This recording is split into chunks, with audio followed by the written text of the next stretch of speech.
Over 20 years ago, somebody called me, and I don't remember how we heard about it, but a woman's husband had just passed away, and the Brownsville cemetery was a mess. And she and her sister went up there and single-handedly cleaned up that cemetery and made it a place where they were proud to go and where other people were proud to go. We tried to relocate the woman in the story, and it went through the Brownsville Chamber, and we couldn't find them. So maybe she'll see this and give us a call. But anyway, I want you to see what two people can do when they put their minds to it.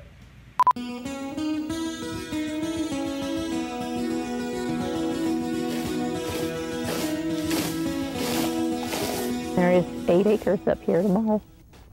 So we usually spend a full day every 2 weeks. So we put in about 16 hours up here a month. Marlene Sloan and her sister Laurel Malash spend many of their weekends raking and mowing Brownsville's Pioneer Cemetery. When they first came up here last spring after Marlene's husband died, the grass grew as high as their shoulders. Back then, most of their time centered around caring for lot number 9, the spot where Laurel and Marlene's father and Marlene's husband are both buried. But the job grew. I had so many people come to me and say, would you please mow my family's plot? And it got so that I know a lot of the people up here, and I couldn't turn them down. And I felt guilty because I couldn't get to all of them. So they got the word out, and soon they were organizing others who cared. They even got a fancy name, the Brownsville Pioneer Cemetery Association. Now all the graves are tended.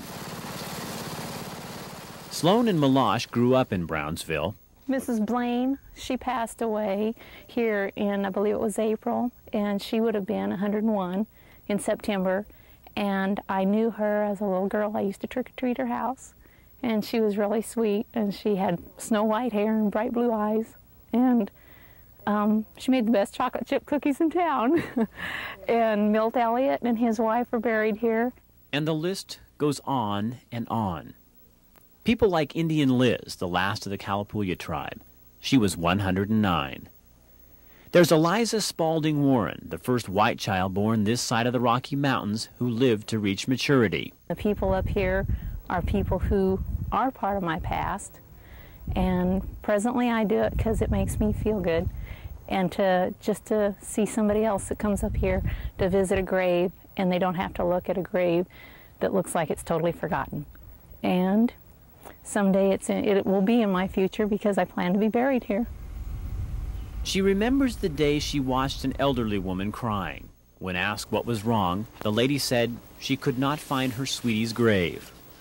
With Marlene's help, she did. And she said that in the 30 years she'd come up here, this was the first time it was ever mown. And she said, every Memorial Day I sit for weeks, depressed, knowing that I'm going to go up there and the grave's going to be covered with grass. But she said, I can't stay away. And she turned to me and tried to give me $5, and I wouldn't take it. And she gave me a big hug, and she said, thank you. And that was worth it all. Right there was to give someone else a chance to feel a little bit better about having to come up here. There's a lot of history here. There's a lot of happiness. There's a lot of sadness.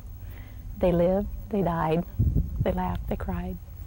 They're just like us, but now they're gone. And not forgotten, though. It's just knowing that they existed, and a reminder that they're with us always. And so this is home, and always will be home. So, just a little crazy, I guess. No, Marlene Sloan, that does not sound crazy at all.